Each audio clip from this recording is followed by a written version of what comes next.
Howdy again everyone, it's been a long time now since Sony last presented us with a new aps-c camera, hasn't it? I still have the most amazing memories of taking an a6300 off to Turkey with me 6 years ago for some heavy 4K video work. There was nothing else quite like it available at the time. Well, here's its great-grandchild, the new a6700. Priced at $1,400 without a kit lens, this is clearly intended as a top-of-the-range product to compete with the excellent Canon EOS R7 and Fuji X-T5 cameras.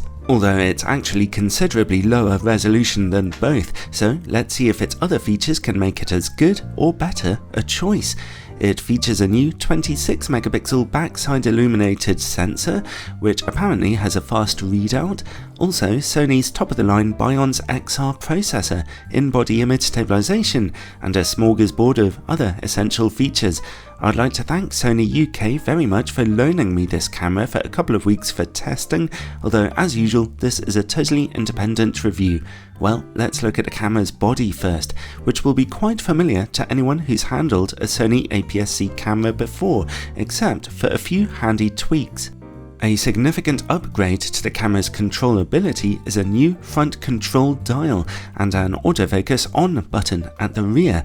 Well, those shouldn't really be a big deal, but it's actually the first on an a6000 series camera.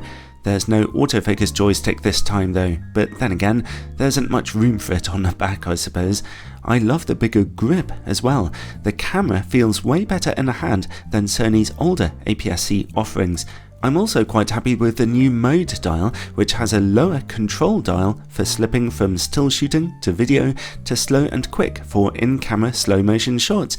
It's all just so handy and quick to set up. The camera's overall look though is still a bit functional. It's not as stylish as a Fuji camera or as pleasantly chunky and easy in the hand as a Canon EOS R7, but the Sony camera is small and more lightweight than either, so it really is a case of horses for courses here. If I were looking to do some low profile filmmaking for whatever reason, then the Sony camera would definitely be my first choice. On the side, we get microphone and headphone ports, USB-C, and the seemingly ubiquitous and annoyingly small micro HDMI port. I do wish we'd see bigger and sturdier ones more often. Then, just the one SD card slot. It is UHS 2 for extra speed, but for serious professional work you really should have 2 slots here, although I do admit none of my SD cards have ever had a catastrophic failure. Still, if you're shooting a wedding, then, like a photography boss, you want peace of mind, and, spoiler alert, I'd actually be pretty happy to shoot a wedding with this camera, although it wouldn't be my first choice. Anyway, these ports all have weather sealing around them. The camera generally seems to be very well sealed up. The camera's screen is typical Sony here, so acceptably high resolution with a slightly funny brightness and contrast profile that never quite seems to match what your final image looks like. It's fully articulating, which is very useful for video makers, so you can flip it to see yourself, but slower to use than a screen that simply tilts up and down. The touchscreen is really intuitive though, responding with new menu options when you swipe up and down or left and right. The camera's electronic viewfinder is pretty large and has 2.6 million dots to it, so again, good but not ahead of the competition, even if you set it to 120 frames per second. Bigger and more detailed options are definitely available here, although admittedly over on the full frame side of things. Sony's menu system continues to be far more user-friendly than in the past, but still very deep. But those menus are highly customizable, and they are begging for you to set them up to suit your own needs, so do that as soon as you get the camera for the best control experience that works for you. Let's take a quick look at this camera's autofocus, and I say quick because my conclusion is dead simple. It's absolutely out of this world, pretty much the fastest and most sophisticated available on an aps-c camera, although Canon, Fuji and Nikon are not that far behind. The camera's powerful processor makes use of the new AI algorithm-based autofocus system developed on the A7R5, making it brilliantly effective for all kinds of subject detection, and this is where it stands a few inches above the APS-C competition. Not that Canon's EOS R7 is any kind of slouch, it's just that the Sony camera is, well, almost perfect. Even from far away, the camera's eye autofocus system is particularly awesome, so 11 out of 10 here for autofocus, essentially. The camera's maximum burst rate is 11 frames per second, whether shooting in mechanical or electronic shutter mode. The buffer lasts about 4 seconds, enough for standard sports shooting if you're using a decently fast SD card. The camera has JPEG, compressed RAW, HEIF and HDR shooting modes, but doesn't feature a lossless compressed RAW shooting mode. No one will really miss that in my opinion, but it might have been nice to include it for some people anyway. Well, that's enough about the camera's body. Let's look at image quality, and this is the first time I've tested a 26 megapixel Sony sensor, so let's see what it can do. Firstly, RAW versus JPEG. As you might expect, the RAW image is catching a little more detail than the JPEG, but the JPEG sharpening does actually look quite punchy and attractive while retaining resolution. Still, turn your JPEG sharpening down a little, I think, for best results.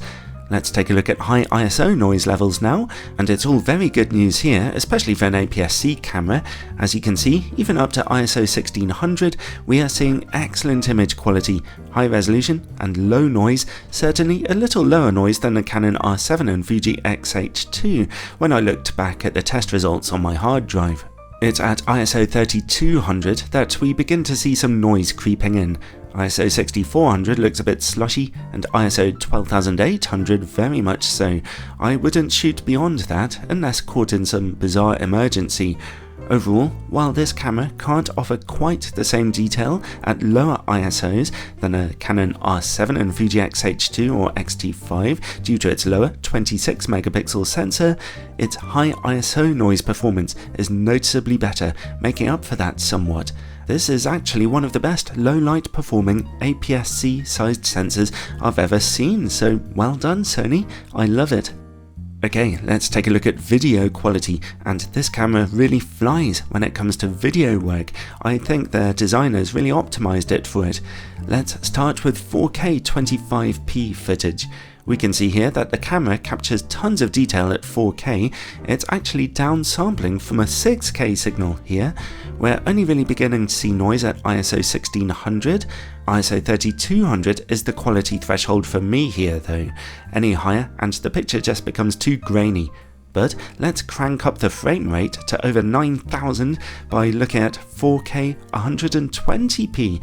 Yes, with a rather heavy 1.5 or 6 times crop, this camera can shoot 4K at that amazing frame rate. Unsurprisingly, the footage is much grainier now, and ISO 800 and even 1600 are looking a bit more rough and ready, which could be an issue if you're trying to get as much light into your camera as possible to handle a 120p frame rate. ISO 3200, and particularly anything beyond, starts looking pretty terrible, so if you want to shoot at those very high frame rates, you should invest in a bright aperture lens to get that light into your camera. Here's some more info about this camera's video shooting experience. When it comes to rolling shutter, the camera is just okay in its 1080p mode. We see more of a jello effect at 4K 25p, and it's about the same at 120p. I've seen worse than this before, but it's still a bit of an issue. That really is the next barrier for camera sensor manufacturers to smash through, I think, the readout speed. The camera has loads of handy shooting profile modes, including 10-bit 422 internal recording, as well as S-Log3 and Cinetone profiles, making this a highly proficient video shooting camera. Oh, and there's even an option to shoot at 240 frames per second if you're happy with 1080p full HD footage. Kind of amazing here, especially if you can get footage of yourself juggling a rather lame 2 apples. The camera captures great detail in this mode, but the image is a little noisy. As you can see, this was shot at ISO 1600, so you should keep the ISO levels down as low as possible. Another potential issue for video makers lies in the camera's overheating problems, which unfortunately are about as serious as the Canon EOS R5 camera I tested back when that came out. I tested it at 4K 25p, 4K 60p and 4K 120p. In my tests, in the normal default settings, the camera will shoot at 4K 120p for 6 minutes, 4K 60p for only 7 minutes, and 4K 25p for only 16 minutes, which is absolutely terrible. However, if you set the automatic power off temperature to high, then the camera can do far better. You'll be able to shoot 4K 120p for almost 22 minutes, 4K 60p for almost 30 minutes, and 4K 25p will last for well over an hour. So it's absolutely vital that you set the automatic power off temperature within the camera to high, otherwise you'll quickly run into big problems. Oh, and one very nice advantage to this camera is that it has no recording limits, so setting aside overheating limitations, you can record video as long as you like without interruption.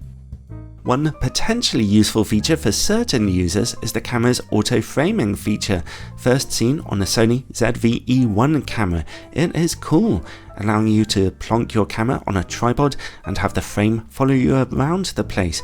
A quick and easy solution for solo filmmakers, albeit not the highest quality option. And, well, that's about it for now. Undoubtedly, the a6700 is spectacular and a huge upgrade to the a6600 and any other a6000 era camera. Its autofocus is out of this world, the camera's sensor is sharp and detailed but not noisy, the camera's body is small, its video potential virtually unmatched in aps-c land, but it does have competition.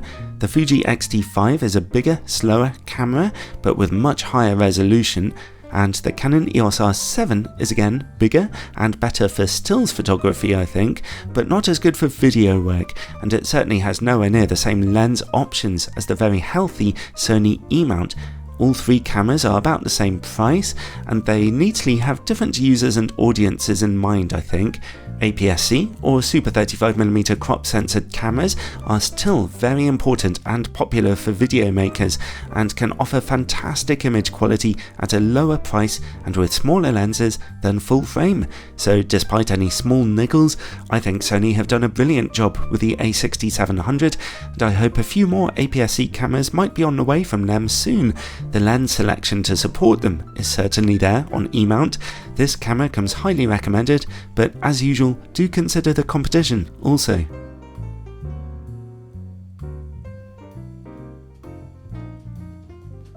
Okay, thanks for watching, and two things. Firstly, if you haven't already, check out the new playlists on my channel, which list my reviews now by camera mount and in other cool ways to help you browse the lens reviews for your camera.